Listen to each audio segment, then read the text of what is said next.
ជានាទីនៃការនិទានរឿងខ្លីៗដែលទាក់ទងនឹងផ្នែកអប់រំរឿងនិទានដ៏ខ្លីខាងក្រោមនេះមានចំណងជើងថា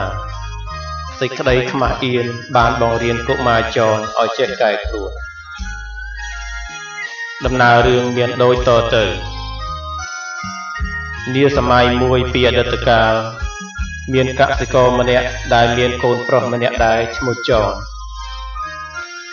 ជាក្មេងម្នាក់ដែលមានការភ្លេចផ្ទាំងច្រើនថែមទាំងធ្វេសប្រហែសទៀតផងចំពោះកិច្ចការទាំងពួងដែលឪពុកវាបានប្រាប់ឲ្យធ្វើនាថ្ងៃមួយ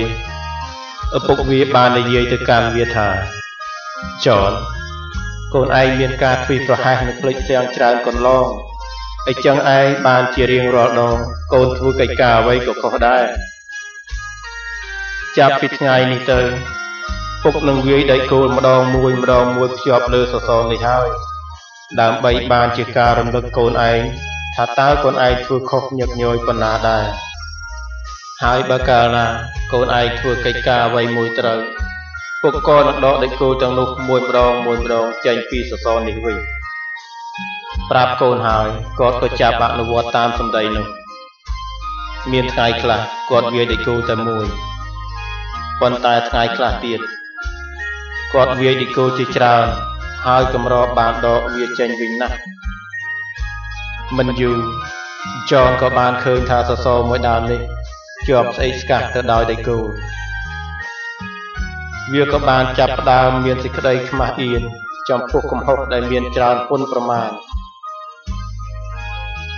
កុមារចនបានគិតសារជាថ្មីថាតើអញត្រូវធ្វើយ៉ាងណាដើម្បីឲ្យបានខ្លួនជាក្មេងប្រសើរម្នាក់វិញថ្ងៃបន្ទាប់មកចនបានខំប្រឹងព្យាយាមធ្វើកិច្ចការឲ្យបានត្រឹមត្រូវតាមឱវាទឪពុក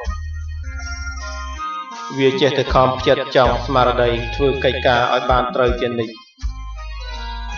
ឪពុកវាក៏ចេះតែបានដកដៃគោលទាំងនោះចេញពីសសរជារៀងដែរ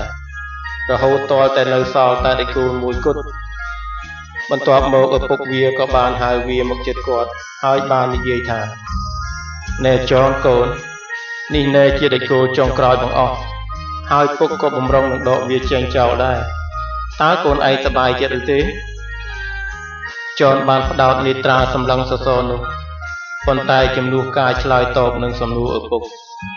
វាក៏បានអួលដើមពណ៌ក្តុកក្តួលអារម្មណ៍បណ្ដាលឲ្យទឹកនេត្រារបស់វារងាធ្លាក់ចុះមកឯង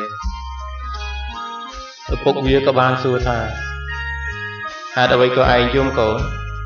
តើឯងមានរឿងអ្វីទៅពុកបានគិតថាឯងមកជាសប្បាយចិត្តព្រោះដៃគោលដ៏ស្អិចស្កះបានរបូតចេញពីសសរអស់ហើយតើ